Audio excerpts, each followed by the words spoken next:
সেহরিতে সেহরিটা খেয়ে সারাদিন আমি সেটা কভার করব।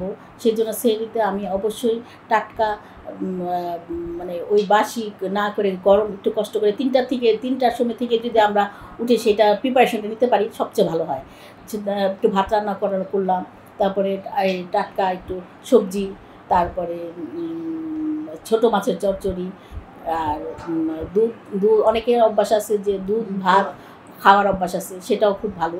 দুধ কলা ভাত দিয়ে খাওয়া কিংবা দুধ সেমাইটাও খাওয়া যেতে পারে, আর সঙ্গে খেজুর খাওয়া যেতে পারে, 4টা খেজুর এবং একটা ডিম মাস্ট। ডিমটা আমাদের জন্য খুব জরুরি, ডিমটা খাওয়া যেতে পারে। তারপরে কিছু লাস্টে আমি যদি একটু অনেকে আছে হরলিক্স দিয়ে দুধ দিয়ে খায় কিংবা দুধ ভাত খায়, এক একদিন ভেরিয়েশন, এক একদিন এক এক রকম। তারপরে খেজুর দিয়ে, দুধ দিয়ে, তারপরে কলা দিয়ে, তারপরে অনেকে পাউরুটিও খেতে পারে। যারা রুটি খাবে রুটি দেখতে পারে, একটা ছোটো মাছের চচ্চড়ি তো অবশ্যই থাকবে। তারপরে এক একদিন হয়তো মাছ খেলো, আর না হলে আরেকদিন মুরগি খেলো।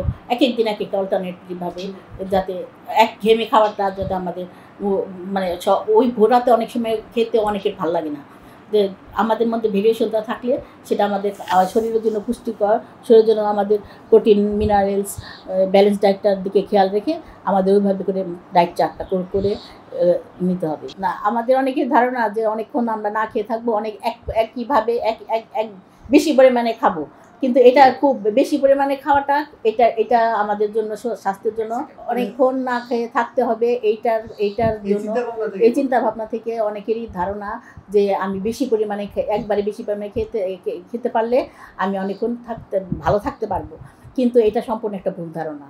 আমার শরীরের জন্য যতটুকু প্রয়োজন আমার ঠিক ততটুকু পরিমাণেই পরিমিতভাবে ব্যালেন্স ডায়েটটা আমাদের তৈরি করতে হবে এবং সেইভাবেই আমাদের খেতে হবে।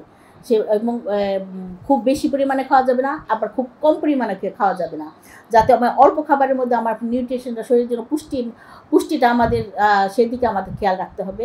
যেরকম একটা ব্যালেন্স ডায়েটের জন্য আমি প্রথমে করবো একটা ডিম, দুধ, কলা, এগুলি সমন্বয়ে, যে ছোটো মাছের চচ্চড়ি, এগুলি সমন্বয়ে সালাদ, এগুলি সমন্বয়ে টাটকা ফল, এগুলি সমন্বয়ে যাতে মানে সব কিছুরই একটা ব্যালেন্সভাবে সব কিছুই আমি খাবো, কিন্তু পরিমিতভাবে। খুব বেশি পরিমাণে খেলে যে আমি খুব বেশি ভালো থাকবো সেটা সম্পূর্ণ ভুল ধারণা।